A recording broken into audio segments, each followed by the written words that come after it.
Ons is vanaand dan by Efesiërs 5 en ons gaan lees van vers 1 tot 5 en ons tema is die geur van 'n geliefde kind. Dis hoekom ons ook nou Psalm 133 gesing het, te sê dis 'n reuk wat ons deurtrek. En ek hoop nadat ons klaar is met hierdie, dan sal ons almal so 'n bietjie meer bewus wees van wat se reuk ons moet deurtrek. Kom ons lees saam. Efesiërs 5 van vers 1 af. Volg aan die voorbeeld van God as geliefde kinders en leef in liefde net soos Christus ons liefgehad het en homself ter wille van ons oorgegee het as 'n offergawe aan God, as 'n offerhande met 'n aangename geur. Maar soos dit heilig is betaam, moet daar onder julle van onsedelikheid en allerlei onreinheid of gierigheid geen sprake wees nie. Ook nie van skandelikhede en dwaase of lawwe praatjies, wat alles onvanpas is nie, maar eerder van danksegging. Want dit moet julle goed begryp, geen oreerder of onreine of gierige aard of so iemand is 'n afgodsdienaar, het 'n erfdeel in die koninkryk van Christus en van God nie. Ons fokus dan op die eerste vers, volg dan die voorbeeld van God as geliefde kinders en dan eintlik die gedagte van vers 2 wat sê hy het homself oorgegee as 'n offergawe, 'n offerhande met 'n aangename geur. Nou weet ons ook is so dat die woord van die Here ons op verskeie plekke roep om ons lewens as offers te gee wat vir God heilig en aanneemlik is. Kom ons gaan net terug na Efesiërs 4 vers 1 toe. Daar sê Paulus, daarom spoor ek julle aan, ek wat ter wille van die Here 'n gevangene is, om so te leef dat julle die roeping waarmee julle geroep is, waardig leef. Dis nou 'n lewe waarin ons onsself belyn met Jesus Christus ons Here. Romeine 12 vers 1, broers, op grond van die barmhartigheid van God, so op grond van die feit dat God jou lief gehad het, toe jy nie verdien het dat hy jou lief het nie, roep ek julle nou om julle liggame beskikbaar te stel as 'n offer wat lewend en heilig is en vir God aanneemlik. Dis julle sinvolle godsdiens. Nou wat vir God aanneemlik is Jesus Christus se offer wat heilig en volmaak is en wat die Here vir ons gebring het.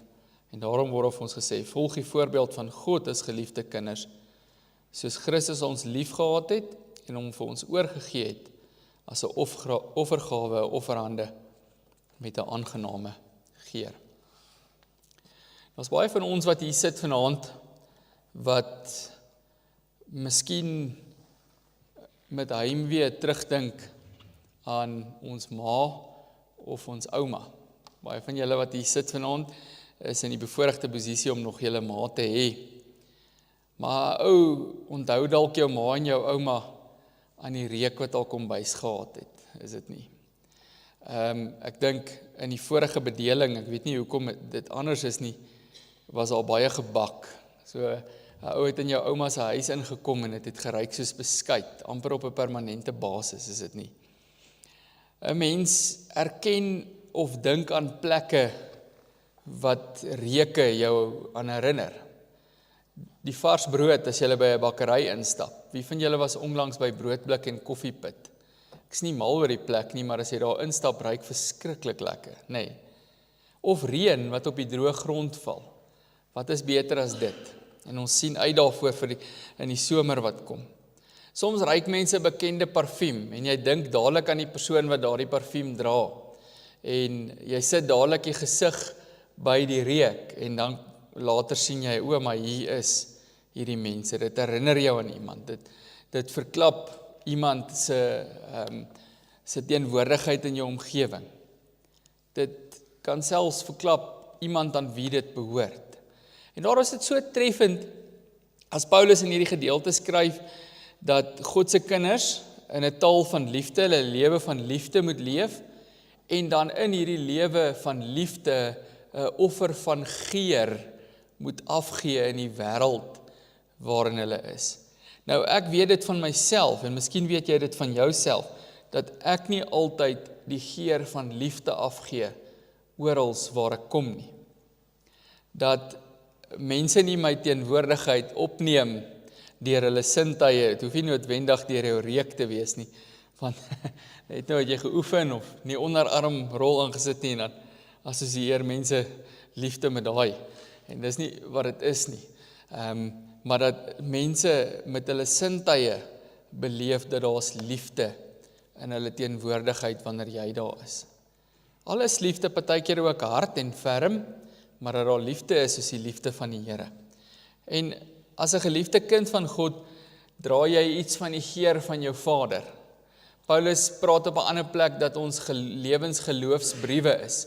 En hier praat hy van die geur wat dit moet afgee. En ons het gesing in Psalm 133, dat dis 'n reuk wat ons deurtrek. En dit gaan oor die liefde en die vrede en die harmonie wat daar is, wanneer gelowiges 'n verhouding met God het en 'n verhouding met God, of met mekaar het in God.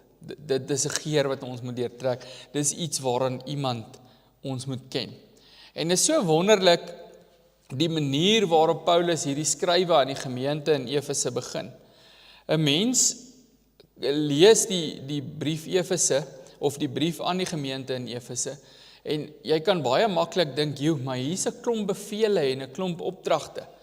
Maar as jy eintlik mooi gaan oplet en konsentreer, dan is Paulus heeltyd besig om hierdie mense te herinner aan identiteit. Hy begin die brief al deur te sê, hoor die mense, onthou julle wie julle is. In vers 5 van hoofstuk 1, dan sê hy, julle is voor die grondlegging van die aarde uitverkies. So julle is die mense wat God vir hom gekies het en as sy eiendom aangeneem het. En dan in vers 10, dan sê hy, as hierdie uitverkieste eiendom van die Here het hy julle onder een hoof verenig, naamlik onder die hoofskap van Christus. Nog 'n wonderlike toevoeging tot wie ons is. Ons is mense wat leef as mense wat onder die heerskappy van Jesus bestaan. Ander woorde, hy is die koning in ons lewe. Daar's praktiese implikasies, want ons moet gehoorsaam wees aan ons roeping, en ons moet doen wat die Here vir ons sê, maar ons vertroostende implikasies, dat die Here regeer my elke situasie, die Here is in beheer van die dinge wat ek voel buite beheer is, die Here het 'n plan vir my môre, en so kan ons aangaan tot môre toe en voorbeelde noem van wat dit beteken dat die Here die koning en die heerser oor jou lewe is. Dan gaan ons verder in die Efesiërs boek, en dan word daar vir ons goed gesê, soos die Here die muur van skeiding afgebreek. Die Here het eenheid tussen mense gebring, so ek en jy, ten spyte van al die goeters waarop ons verskil, en al die plekke waar ons anders is, en ek het neigings en giere waarvan jy nie hou nie, en jy het neigings en giere waarvan ek nie noodwendig hou nie, maar dat ons ten spyte van dit as 'n eenheid kan saamleef en funksioneer en mekaar lief kry. So gaan Paulus aan en hy beskryf die wonderlikheid van wie ons is in die Here. En dan wanneer hy hierdie groot taak en roeping in sy slotgedeeltes in hierdie brief op ons lewens neerlê om te sê jou lewe moet 'n geur van goddelikheid wees, dan begin hy met die herinnering dat onthou wie jy is, 'n geliefde kind van God. Dit sluit eintlik nogal nouliks aan by vanoggend. So as ek so vinnig kyk, sien ek regtig nie uit my geheue uit baie mense wat nie ook vanoggend hier was nie. Wat lekker is jy kan gou aanlyn gaan vanaand of iewers deur die week en vanoggend se preek ook luister. Maar dit sluit eintlik aan dat dit alles gaan oor identiteit. So ons het vanoggend gepraat oor hoe leef ek heilig. Want die Here sê, wees julle heilig want ek is heilig. Maar hoe leef ek heilig? Ek leef dood eenvoudig my identiteit as iemand wat toegewy is aan die Here. En daarmee begin Paulus in hierdie gedeelte presies met dieselfde, want die hele Bybel werk op dieselfde manier. Hy sê, wees navolgers van God soos geliefde kinders. En die woordjie dan is belangrik, want Paulus begin nie met 'n nuwe onderwerp nie, hy bou voort wat vers 32 van hoofstuk 4 vir ons gesê het, wees vriendelik en vol ontferming teenoor mekaar, en vergewe mekaar soos God julle in Jesus Christus vergewe het. En dan, wees navolgers van God soos geliefde kinders. Nie word navolgers sodat God julle sal lief hê nie. Die Here doen eers en dan reageer ons. Dis wat ons moet verstaan. Dis waar ons motivering lê. In die teologie praat ons van die indikatief, gaan altyd die imperatief vooraf. So, wat sê dit? Dit sê, dit wat God doen, gaan altyd vooraf of is die motiveerder vir wat God van jou vra. So as God van my goed vra, as die Here vanaand van jou vra om jou lewe en jou hart en alles van wie jy is voor hom neer te lê en jouself te ondersoek en op 'n nuwe manier te dink en te leef, dan doen hy dit nie as 'n koue kliniese opdrag nie. Hy doen dit gemotiveer deur die feit dat hy jou gered het en jou nuut gemaak het en jou 'n nuwe kans gee om dit te kan doen. So Paulus noem ons nie bloot kinders nie, hy sê, dis die geliefde kinders, die wat die barmhartigheid van die Here geleef het. Ons gehoorsaamheid, is nie 'n poging om ons God se liefde te verdien nie. Verstaan dit goed? Jou gehoorsaamheid en jou reaksie op die Here se opdragte, is nie 'n poging dat die Here jou moet lief kry nie. Die Here het jou reeds lief. Dis presies dieselfde trant wat ons vanoggend gevolg het. Ons doen van goeie goed is nie 'n poging om so goeie morele kode te leef dat die Here ons sal aanvaar as heilige mense nie. Die Here sien jou klaar as 'n heilige in Jesus Christus. En daarom sê hy vir jou, leef nou in die heilige dinge. Volgens het ons aangehaal uit Romeine uit, kan ons aanhou sonde doen sodat die genade toeneem? Nee, sê Paulus. Hoe kan ons in die sonde bly voortleef, asof daar niks in ons verander het nie? Toe praat ek daaroor na die tyd met die belydenisklaskinders, en een van hulle maak die pragtige opmerking, om te sê, as ons daarby aansluit, hoe kan ons in die sonde bly? Ons is nie gemaak om nie te doen. Ons is verander om verander te leef. En dan is hierdie rede, julle is geliefde kinders van die Vader. So hoekom sal ons wil doen wat die Vader van ons vra? Hoekom sal ons wil doen wat ons Vader van ons vra?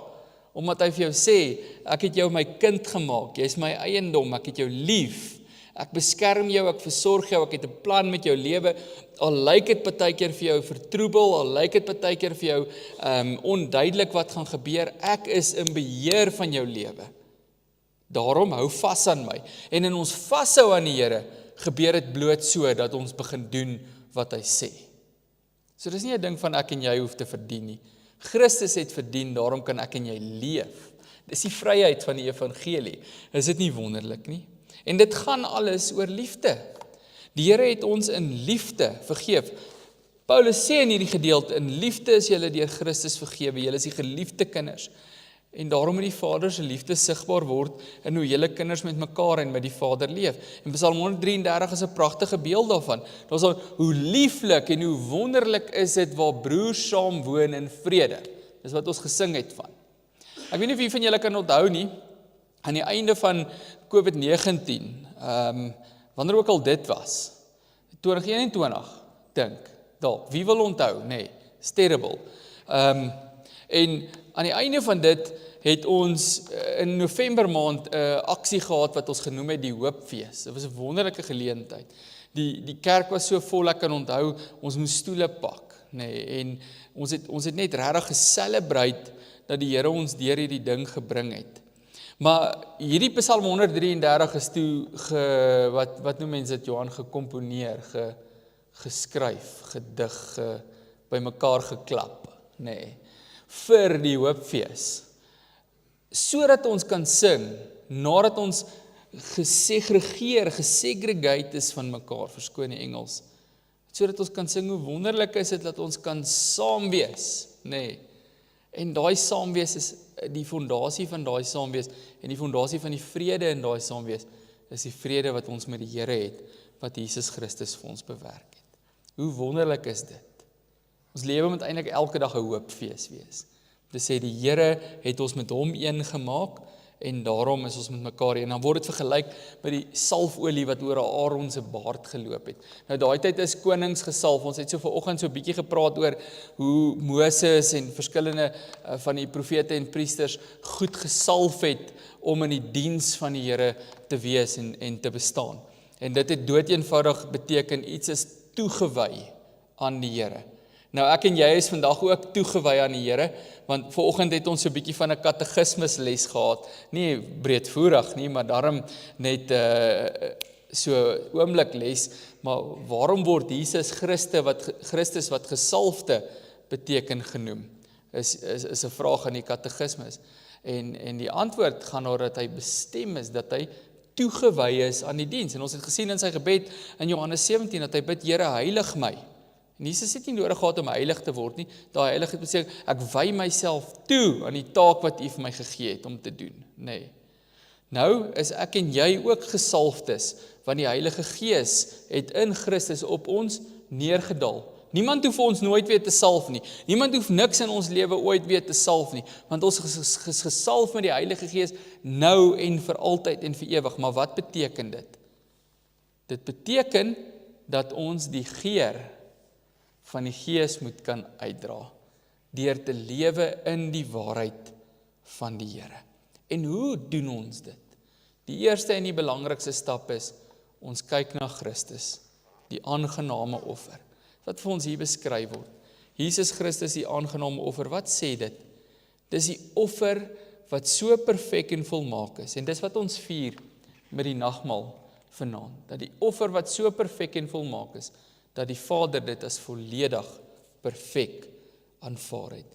Die reuk van Golgotha het so plesier vir God die Vader veroorsaak, dat hy die voorhangsel laat skeur het, en ons as sondige mense vrye toegang tot hom kon kry. So wandel in die liefde is die opdrag wat hier gegee word, soos Christus ons lief gehad het en homself vir ons oorgegee het. En hier sien ons volgens God self wat liefde is. Liefde is nie bloot 'n gevoel van toegeneentheid teenoor iemand nie. Christus se liefde is die soort liefde wat homself gee. Dis die liefde wat diensbaar is. Dis die soort liefde wat toewy. Dis die soort liefde waar 'n heilige man, God wat mens geword het, bid, Vader, heilig my. Met ander woorde, vat my hele lewe vir U. Dis die soort liefde. En dis die groot beweging van die evangelie.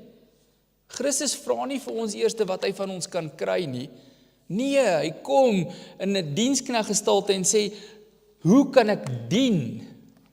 Ek het nie gekom om gedien te word nie, maar om te dien en my lewe as losprys vir baie te gee, is wat hy sê. En dan, wat gebeur in hierdie diensknegtgestalte van hom? Hy gee sy lewe as 'n offergawe, as 'n slagoffer aan God, tot 'n lieflike geur. En hierdie taal kom diep uit die Ou Testament, want wanneer offers aan die Here gebring is, hoor ons telkens die lieflike geur van die offer voor die Here. En dit beteken nie bloot dat die rook van die offer lekker geruik het nie. Dis offertaal wat sê dat hierdie offer is 'n God goed en aanvaarbaar. En nou sê Paulus dat al daardie offers vind hulle vervulling in Christus. Die heilige wat homself aanbied as offer vir die mens se sonde. Hy het homself vrywillig gegee en sy offer was vir die Vader die finale aangename geur. Nou hoe leef ek en jy in daardie geur? Ons gee oor aan die offer van Jesus Christus. My heel eerste preek in die gereformeerde kerk Benoni was 'n preek wat gesê het, minder ek en meer Jesus deur my. En dis die waarheid waarin ons elke dag nog van ons lewe moet bly groei. Dis die waarheid wat weer eens in hierdie teks aan ons bevestig word. Dat ons heiligheid, ons aangename geur lê daarin dat ons oorgee.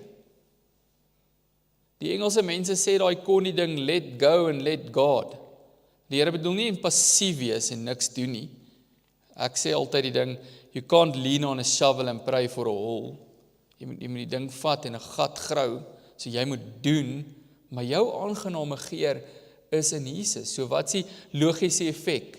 Ek moet minder word en Jesus moet deur my meer word. Hoe het ek lief? Minder soos ek en meer soos Jesus. Hoe vergewe ek? Minder soos ek en meer soos Jesus. Hoe het ek genade met mense? Minder soos ek en meer soos Jesus. Hoe aanvaar ek wanneer iemand my aanspreek? Minder soos ek en meer soos Jesus. Jou aanvaarding rus op Christus.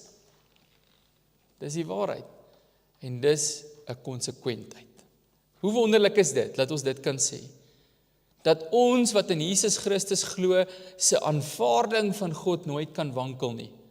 Want ons aanvaarding het nooit in onsself gelê nie, maar in Christus, in sy gehoorsaamheid, in sy selfgawe, in sy offer, sy bloed, want die Vader het volkome behaag in sy seun. Hy is volkome tevrede. In die antieke wêreld was geur 'n baie kragtige beeld. Geurige olies en parfuum was kosbaar. Geur kon iets van rykdom, status, fees, selfs godsdienstige toewyding kommunikeer. Tempels, offers, wierook het almal kenmerkende geure gehad. As jy films kyk van die antieke tyd, dan sal jy sien dat maklik iemand anders se hare ruik en dan vir hulle sê, "Oh, you royalty." Het julle al 'n fliek gesien waar dit gebeur? Nee, Troy. Wie fliek Troy gebeur dit? Nee. Waar Achilles, Perseus se hare ruik en sê, "Jy's royalty." Want die geur van iemand het gesê, verklap wie hulle is. Nou wat verklap jou geur van jou? En nou sommer so op 'n ligte noot, ek bedoel nie as jy nou jou arm optel en dit doen nie. Ek bedoel die geur van hoe jy leef. Wat verklap dit van jou? Wat Paulus op hierdie gemeente se skote en in hulle roeping neerlê, is dat die geur van Golgotha moet in hulle lewens geruik kan word. Die geur van die versterking van die nagmaal waar ons lewe in en uit die Here Jesus uit. Die geur van Golgotha moet uit ons uitkom. En die roeping is om te leef soos iemand wat aan God behoort. Christus het homself gegee in ons plek. Hy het homself gegee sodat ons wat dood was kan lewe. Hy vra, hoe kan ek myself ter wille van jou gee? En ons sondige begeerte is die teendeel, dit vra, hoe kan ek jou gebruik om my begeertes te bevredig? Dis waar consumerism in kerke vandaan kom. Dis hoekom vir julle dominee of julle ouderling of julle medebroer kwaad raak as hulle nie iets doen wat jy graag verwag het hulle moet doen nie, omdat jy verval in 'n verbruikersmentaliteit. Dit gaan oor my, ek moet gedien word, ek is hier in 'n klub, ek betaal dan ledegeld en ek verwag sekere goed van jou. Nee, dis nie wat Jesus gedoen het nie. As hy dit gedoen het, was ons 'n groot moeilikheid. Hy het heeltyd kom vra, hoe kan ek myself ter wille van jou gee? Hoe kan ek nog gee? Hoe kan ek meer wees? Hy gee homself. Die menslike gierigheid wil altyd meer vir homself hê, maar Christelike geeheid, as ons dit so kan noem, wil altyd meer van homself gee. En daarom sê die Here vir ons, so 'n neiging, hierdie ou neiging, pas nie by wie jy nou is nie. Dit hoort nie in die Vader se huis nie. In die Vader se huis moet mense jou herken aan die geur van Golgotha. En die geur van Golgotha is 'n geur. Dis 'n diengeur. Dis 'n opoffer geur. So wat ruik mense in ons huise? Ek praat nou nie van jou kat nie. Nee. Wat ruik mense in jou huis? Wat ruik mense in jou huwelik? Wat ruik mense hier in ons gemeente? Wat ruik mense wanneer ons van mekaar verskil oor klein nietighede? Wanneer iemand ons teleurstel? Wat ruik mense wanneer ons moet vergewe? Ruik dit na selfbelang? Ruik dit na bitterheid? Ruik dit na begeerte na myself of eie willigheid? Of begin daar iets van Christus se geur in ons lewe versprei? Want as Christus se geur in ons lewe versprei, wat ruik ons, geliefdes? Ons ruik vergifnis, ons ruik reinheid, ons ruik dankbaarheid, ons ruik eenheid, ons ruik liefde, liefde wat bereid is om op te offer, ons ruik diensbaarheid. Christus se liefde is soos jou ouma se kombuis. Jy stap daarin en jy kan die reuk nie misken nie. Jy kan die reuk nie vergeet nie. As jy weg is van dit, dan verlang jy terug na dit toe. As jy praat oor dit, is dit met nostalgie en dankbaarheid en verlange. Dis die reuk van Christus. En dis die reuk wat daar moet wees in die manier wat ons nie volmaak na mekaar te kom nie, maar stikkend met Jesus se heelheid na mekaar te kom en mekaar daarmee dien. Ons probeer dis nie 'n aangename geur produseer sodat God ons aanvaar nie. Ons moet net die geur van Golgotha afgee, omdat wat by Golgotha gebeur het, God ons reeds volledig ervaar. Op die nag voor Christus verraai is, het hy die brood geneem en het gebreek en vir sy disippels gegee. Hy het die beker van danksegging geseën en aan sy disippels gegee en gesê, doen dit so gereeld as dat julle aan my dink. En dis wat ons vanaand doen as ons die nagmaal vier. Christus het die reuk van die wêreld kom verander. Die mensheid wat vrot was, het hy nuut en lewend kon maak. Laat ons die nuwe lewende water in die wêreld uitdra en die geur van Golgotha oral waar ons kom. En jy hoef nie groot goed te doen daarvoor nie, nee. Jy kan net klein goed doen. 'n eenvoudige ding soos lief hê, 'n eenvoudige ding soos vergewe, 'n eenvoudige ding soos genade, 'n eenvoudige ding soos geduld. Kom ons bid saam. Here, ons erken voor U dat die geur wat ons in ons menslikheid afgee nie altyd aangenaam is nie. En ons bid, Here, dat ons die geur van Golgotha so sal aangryp, dat ons U sal verheerlik in die uitdra van die evangelie boodskap van ons Here Jesus, wat die perfekte, volmaakte, finale offer gebring het, en in wie se offer ons nou leef, en altyd sal bly leef. En as wanneer ons daai offer nou herdenk, en vier in die nagmaal, wil U ons daarmee opbou en seën, en wil U ook daarin verheerlik word in Jesus se naam. Amen.